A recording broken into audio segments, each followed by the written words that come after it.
Good afternoon, everybody. Today we are with Carl. Carl, we met at church probably about 6 years ago. He's taught our children in many classes at church, and a man of many talents. Carl, Maybe. maybe? I think you got lots of Maybe. talents. Well, I appreciate that. Thank you. And so today we're going to talk with Carl and so see what he can tell us about all his experiences, which are vast, and I always enjoy listening to all his stories. Some you might think are far fetched, but I believe them, and I think they're awesome. So, and I want to share with everybody. So, Carl, tell us about yourself. Well, I guess I spent all my life here in Murray County. Went to school here in the county. And are we going to talk about Lynn today? Oh, Is that what you we're want to talk about? going to talk Okay. about a lot. Well, I've had all kinds of jobs. Right now, I'm finishing up driving a school bus. I guess I really enjoy it. I got to because it doesn't pay anything. So It's rewarding, right? I guess You know, it's got insurance, It- so that helps a lot. right. So you have experiences in archery, Oh yeah, I and forgot about that. knife making, Yes. and I would say maybe a little like gunsmithing, kind of like reloading and Stock making, stock reloading. Made a lot of gun stocks. Okay, let's start with archery. Tell me Mm. about your experience with archery. What did you use when you were into archery? Well, I started a long time ago. I started as just I don't know how old I was. As small. I was fascinated with archery. Maybe I saw Robin Hood. Maybe there's a whole movie or something. It's kind of like the old Jim Bowie movie with Adam Ladd. They were making a Bowie knife, so that fascinated. I remember a lot of knife makers talking about that. So I saw that movie, Adam Ladd, and that made me want to make a knife for myself. Mm-hmm. But archery, I can't really remember. I'll have to think about that one for a minute. All right, let's move to knife making because I know. Well, let me think about the archery. I think it started over on West 12. I was small, but a lot of people in the neighborhood were always trying to make a bow, Okay. and just kids. There were no books. We didn't have anything. We just what we saw. If we could find a limb that we could bend and put a string on, that was a bow. Mm. Then there was a guy that his brother worked in Nashville, and they made these arrows that had the little rubber stopper on the end, Mm-hmm. and he'd bring home a lot of rejects. So if you could make a bow that would shoot an arrow over the trees in the backyard, this guy would give you a handful of arrows.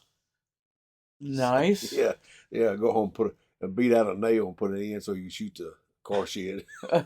Stick them up in the car shed. Gotcha. So that's how I kind of got started. So now you said using limbs and things like that. What was there a particular type of wood that you would say produced the best results? Mine, if I could find it, was a bulldog limb. You just couldn't hardly break it. Mm-hmm. It might set on you when it was green, but once it was dried out, you're not going to break it. That was Osage orange, and that was a Bowyer's wood for the Native Americans. They would use that, use it a lot. Mm. You could use black locust, yellow locust, some white oak, hickory. A lot of those you could just skin the bark off of. Mm-hmm. But I never did get into bow making. Wanted to, just didn't have time for it. So I would shoot recurve, start off recurve, hunting with that. then came the modern bows with training wheels on them. Oh, you're talking about compound, yeah. Compound bows, yeah. Yes. Everybody got those because they had training wheels on them. Oh, that's what I used to joke about. And you could set those up. They were accurate. They had mechanical releases you could use to release smoothly. You could shoot so consistently. A lot of times, you would split your arrow or Robin Hood an arrow. You'd have an arrow, aluminum arrow sticking inside of an arrow. And I would take my field points and blunt them so that I would just shoot the nocks off. I didn't want to waste an arrow going inside, so I would do that. But I hunted with it. But I went back to the recurve. I love the recurve. It was just more traditional. It just felt right that I could shoot it instinctive, didn't need any sights. And that was it. I mean, Lots of practice. Yeah. Oh, yeah. It's every day. I come home every day from work and shoot. I don't know how many arrows I shoot, but I shot instinctive, so I had to practice. Just like a basketball player, a football player. If a quarterback's going to hit his intended target downfield, he's got to practice. He doesn't say, well, he's 30 yards, he's 40 yards. He throws it because he's done it by memory. Mm-hmm. And that's what I would do with arrows. Of course, I try to eat what I kill. If it was rabbit, if I shot a rabbit with an arrow, I'd eat it. Squirrels, groundhogs. I didn't eat the coyotes. Okay, they were just I'm not gonna do that. Mm-hmm. But deer, I can't think of anything else. So my son and I, we'd practice. He'd throw tennis balls up in the air, and I'd shoot flu arrows at him. Never did hit. I'd graze them, but I never did hit one. But then he'd roll a old tar casing out, and I'd have a target in the center of it. Mm-hmm. He wouldn't tell me when he was going to roll it out from behind the woodpile, and then I'd punch a hole in the center of it. And it's moving, it's running. Mm-hmm. I love to shoot running deer. That may not sound ethical to a lot of people, but once you practice, it's you'll hit your target. Mm-hmm. I've shot them through the heart, running, jumping. You can do it. It's just like I said, shooting a basketball. Yeah. My grandson, he can knock the eyes out 3-pointers, okay, because he practiced it. Mm-hmm. And then made the heads. Then one thing leads to another, and we'll talk about this someday when we get into flint napping. Okay. We'll get into arrowhead making. But archery was fun. It puts you kind of one with nature. You're out. I kind of come down out of it. I used to hunt in the trees a lot. And I still did some, but I got where I like to hunt on the ground more. Okay. Just hide behind a tree. Cover your scent up real good, and you could almost, as a deer went by, you could almost touch him before you shot him. Yeah. And it's just enjoyable. Good breeze, smell of leaves in the fall of the year. Mm-hmm. Air is cool and crisp, makes you feel good to be out, and you get to watch all the God's creatures and how they react with things. Yeah. At times I had a ladder stand. I'd have young deer just bed down at the base of the ladder stand. Mm. Look down at them. It's like, okay, you're gonna smell me in a minute. And they just get up and leave. Yeah. So I said, well, the scent's good. Something else may come along here. Right. But that's just one of the things that I like to do. Mom was part Cherokee. Dad was part Cherokee. I don't know whether that had anything to do with it or not, but most of the family loved to hunt and fish. Love to be outdoors. Nature. Yeah, my son still does today. Awesome. Knife making. I've seen your knives. We better save that. You want to save that one? It's too long. It's too long. Too long? Okay. It's too much. That can be another episode. Yeah. All right, let's talk about some of your gunsmithing. The experience that you've had with guns.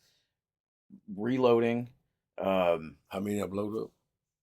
I don't know. I mean, you've made your own shot? Well, Jerome's asking about the lead shot making. This is something that's come up about 5 or 6 years ago when some of the presidents that we had maybe didn't like guns or reloading equipment, and lead shot got to be high. And if you like to reload, you're trying to look for your components to be affordable. So somewhere on YouTube, I saw someone by accident. I think he was in Russia. He was making lead shot. And he was, it looked like he had a tuna fish can. Mm-hmm. And he had punched some holes in the bottom of it with a nail. It showed him doing that. And then it showed him melting his lead. And he had some rods holding the can over a pipe, maybe a 6-inch pipe vertical. And he had a liquid in it. It looked like motor oil. Mm-hmm. And he melted the lead and he poured it in that can, and it was just raining lead. It was just dripping through there. Then he got it out and he washed it. And it washed off real easy. I said, well, that can't be motor oil because it washes off too easy. So other people who saw that, and I would read some of the comments, and they seemed to think it was a byproduct from making molasses. Okay. And it was something that you wouldn't use for human consumption, but lot of people would save it because you could pour that on fodder, corn fodder or corn stalks, and the cows and horses would eat it because of that sweet taste. Mm-hmm. And that would be a good filler for them to go along with some corn or what else you were feeding your animals. I remember my dad talking about that. They put a little molasses on them corn stalks. More cows eat them up. Mm-hmm. And that was a good filler, good fiber. So I got started doing. I said, well, that'd be pretty neat if I could make shot. I got access to a lot of lead, good quality lead. You got to have lead that has not only lead, it's got to have tin, antimony, and believe it or not, when they made lead shot from those towers, arsenic was added to the lead. Mm-hmm. And arsenic would help the lead as it's dripping. I think it was 150 foot in the air is what I read that it would drip from. And the arsenic would help it form a sphere. Okay. That's just what I'm not sure, that just was something I read. And it would fall down into water. Mm-hmm. They call that chill shot. Well, today, the people that make shot, they drip anything from antifreeze to, I've heard of diesel fuel, which I wouldn't want to try that. Could go bad. I know water. A lot of people use water they use water, but the temperature has to be right on the water. And then we have a water-soluble oil, plant-based oil that you can drip into, get the mixture right. But I'm dripping shot from aluminum pot that sits on a 220 stove eye. It's got to be the right angle for the lip that it drips on. It's got to be the right pitch. Lead has to be perfect, clean. It has to be melted, fluxed, get all the impurities out, and you can drip real good lead. The holes that we're dripping through it's like 3 human hairs. That's the size of the hole. It's like, I think for 7.5, it's 0.024. I don't have a chuck. I had to get a machinist to drill the holes for me. But I didn't have any way to chuck the drill bit up. It's too small. Mm-hmm. But you can make good lead. You can make bad lead. It depends on where the wind's blowing, where the temperature of the coolant's right. If the lead gets too hot, it won't work. If it gets too cold, it won't work. It's just so much. But once you get the hang of it and the practice, it took me about 5 years. It was aggravating. It was something. It was a long learning process. Yeah, I've seen a lot of your shot, and it looks good. It's a good looking shot. It's good. Shoots good. It does. Duck, skeet, dove hunting, squirrels, rabbits. Mm-hmm. It's good hard shot. Probably close to Magnum shot. Hmm.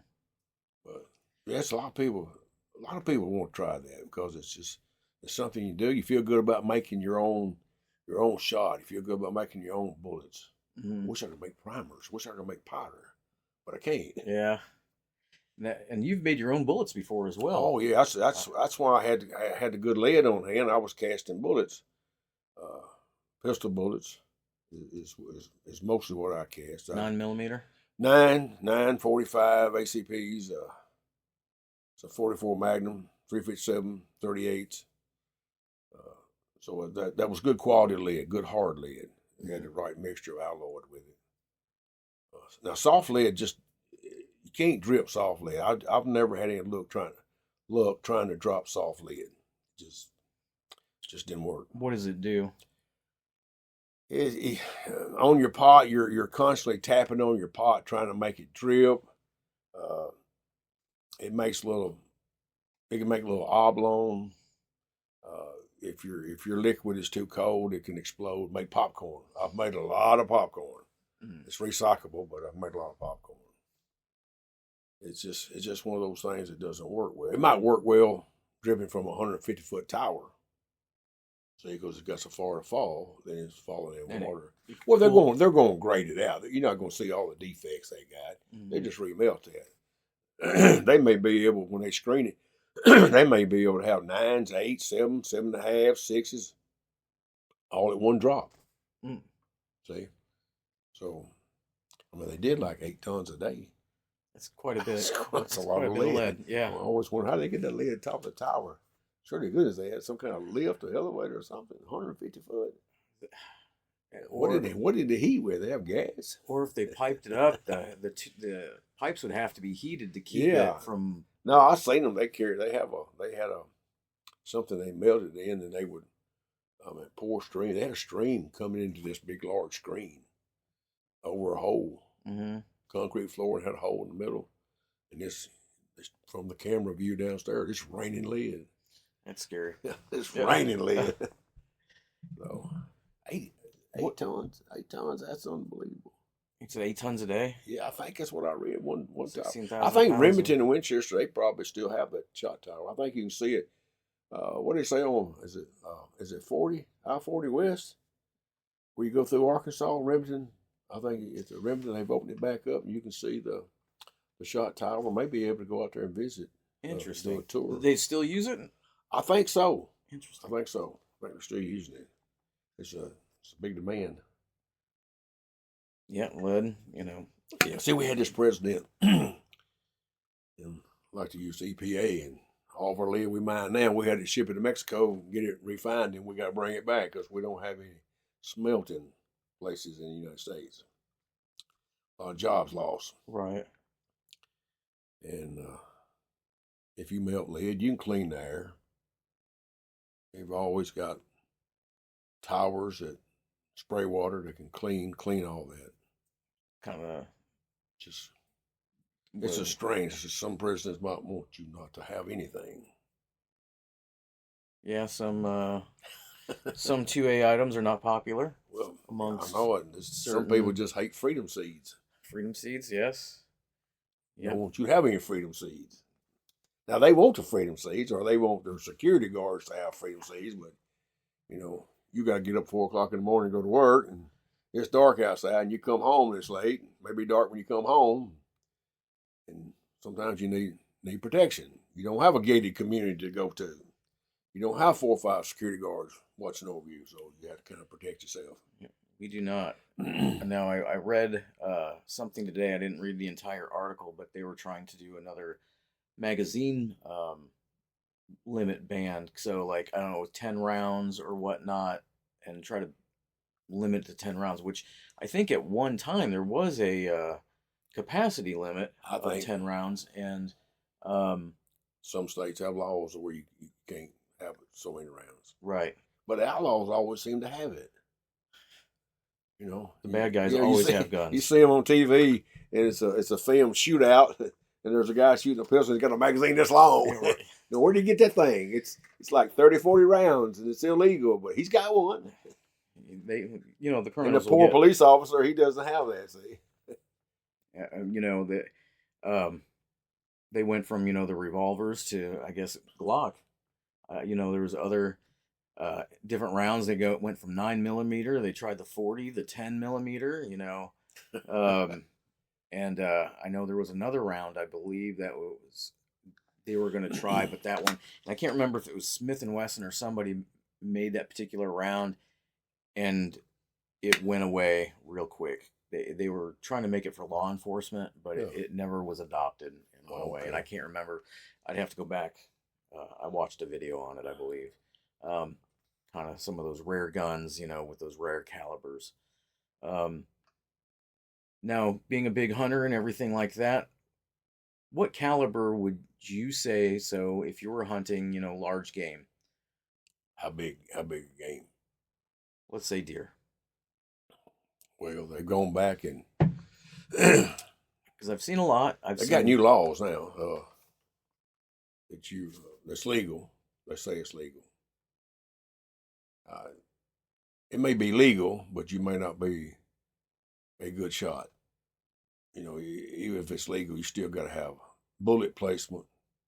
You want to make a good, clean kill. Just all around. If I had to pick one all around, it's gonna be a 30-06. 30-06. Yeah, that's plenty of power, but it's just something I kind of cut my teeth on it in a 308. Yeah, kind of cut my teeth on it, so I'm gonna be partial to it. You got such a variety of bullet weights that you can shoot with a 30-06 and shoot probably 110 grain all the way up to maybe a 220. So Yeah, I've noticed that there's many different grains per caliber. You know, uh, we talk about hunting, and I know my hunting rifle is a 350 Legend, and that's a gun that I have because in certain states there are laws against bottleneck ammunition. right. And have a straight wall case. Straight wall case, right? And I noticed with that particular gun that I have, it has several different weights to the bullet that Right. you can. A good barrel gun, that's what they say is made for. I saw penetration on it. Penetration is unreal. It's not effective, long range, but Right. if, if you're hunting heavy woods, 150 yards will be good. Mm-hmm. Be good. Penetration is unreal. It's just, it's a 35 caliber, so it's a lot of penetration. Yeah. Oh, there's so many calibers. I like them all. Yeah. They have each one's uniquely different for what you're going to hunt with or use it for varmints or. So that's what's good about 30-06. You can varmint hunt with that. You can load a 130 grain bullet. That'll kill a deer. You go a little lower, but maybe 120, 125. I don't know. I can't remember what bullet manufacturer makes. Every bullet manufacturer makes something a little bit different. Mm-hmm. They'll have their own reloading dates. Sierra, Winchester bullets, Remington bullets, Barnes bullets. All this just goes on and on.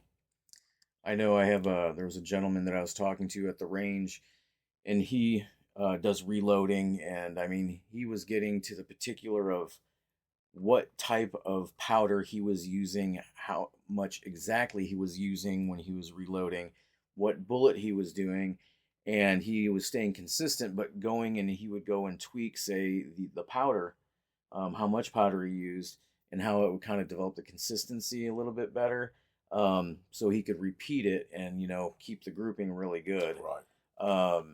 So that was really interesting. There's a definite science behind that. It is. And when you're talking about long range shooting as well, I have another gentleman that I was talking to at the range, and he was explaining, if you're shooting this far, you have to so much elevation and adjust it here, and you got to take into consideration. And he starts talking about coefficiencies and things like that, and it was way above my head, and but another science, and of course, all that depends on the consistency of bullet that you're shooting. Every rifle barrel is going to be different. They could be made the same day by the same person, and one rifle barrel may like one type of powder, and the next one coming out of the machine may not like it. So that's another good thing about reloading. You can kind of tweak your loads for your rifle, because it takes a while. Sometimes it's. For instance, I had a 303 British, and it was made 1942, and it just happened to be made by Savage for the war effort. I tried all different kinds of powders. It just didn't like it. It's still in the military, still military trigger. And finally, I happened upon something, a powder that I didn't have much of. Someone had give it to me. I tried it. Bingo, 110 yards shooting a 3/4 inch group with a 150 grain bullet. I said, "Wow, it loves this powder." It loved it. But the rest, 3 or 4 different brands, the group was staggered. It didn't like it. Would you say maybe like burn rate or consistency? We don't know why. We talk about it. Why one rifle barrel made by the same equipment, same machine, it comes out that way. Just real particular to a powder burn. Okay. It's kind of strange. Yeah. Then you have some rifles that come off all the factory, all the store. They like shoot. They may shoot different weights and shoot them good. I do mostly target practice, so I buy cheap ammo just because I'm just throwing it downrange and at no purpose and see how it. It's freedom seeds, and you're still getting to shoot. Yeah. Shooting's fun for the kids, for everybody. People. I think it teaches discipline, safety. Safety's involved. Parents involved. Shoot with a good background. A backdrop where it's safety. Don't want your bullets flying through trees, and you want a good, safe place to shoot. Mm-hmm. It's fun. I mean, can you imagine a kid being able to take a BB gun or a 22 rifle, and you got a good background, you got a tin can, and you're making it dance around. Mm-hmm. That's fun. Oh yeah. That's fun. Then you're going to teach them safety. Look, this thing's dangerous up to 22 is dangerous up to a mile and a half. Mm-hmm. You know, make sure you have something solid to shoot into. Be safe with it. Right. Discipline. And, you know, and just buying a gun is not enough. I mean, training is training is everything. You got to have it with you all the time. And a parent needs to be there. Yes. Needs to be there. You know, parent needs to be there when the child's 30 years old to help. True. Words of wisdom go a long way. They might not remember them. I mean, sometimes 30-year-old children make mistakes. Yeah, I'm an older child. I still make mistakes. I'm 74 and I'm still making them. We're only human, right? Well, I blowed up some guns. Yeah. They didn't actually blow up. They locked up. They just they were older guns and they just couldn't. And they were really low charges. I didn't have any high velocity charges. They were just older and couldn't take it. And they lock and lug set back in on the bolt, set back into the locks on the action. And, you know, gun, it won't open. Just till it cools down, or you beat it open with a hammer, or take the barrel off. Oh, I was at the range one time. But that happens sometimes with modern guns when people overload. They want something hot and screaming, so they put the wrong powder, too fast burning powder. The next thing you know, you got a brand new gun that you can't get open. Pieces come up missing. I've watched where guys have just run rounds, like 250 rounds through a gun. I don't know if they oiled it or not, or if ever have oiled it. They were like, "Oh, it's locked up. Can you help me?" You know, and I went and looked at it, and Talking about AR-15s. Yeah, yep, and gas operated. Yeah, and it was locked, and you let it cool a little bit, and I tapped it, and I got it open, oiled it really good, and it ran fine after that. But it was dirty, and but we ran it, you know, and it just, you got to take care of your guns, keep them clean, keep them oiled. That's a big thing. Yes. So. You reckon we bothered a lot of people today talking about this? I think so. I think we can always do more later. All right. If y'all interested, let Jerome know what's going on. Right. You know, we can talk some more trash later down the road. Yeah. Right. We got all kinds of stories. All kinds of stories. Some funny, some not so funny. True. So just remember, leave a comment, like, subscribe, tell us what you want to hear, more about reloading. More old stories about, well, we're going to talk about knife making at some point. We do knife making. You made some nice Damascus. Do flint napping. We do flint napping. That's something I love to do. Lithic technology. It's kind of like a rock concert, but we're beating on real rocks. Mm-hmm. Like the Native Americans did. And making arrowheads. That'll be another big story we can talk about. Yeah, that's fun. For sure. That's fun. All right. Well, thank you, everyone. We appreciate you watching. And if you watch to the end, awesome. Give us a like, thumbs up. But hey, thank you very much. We'll see you.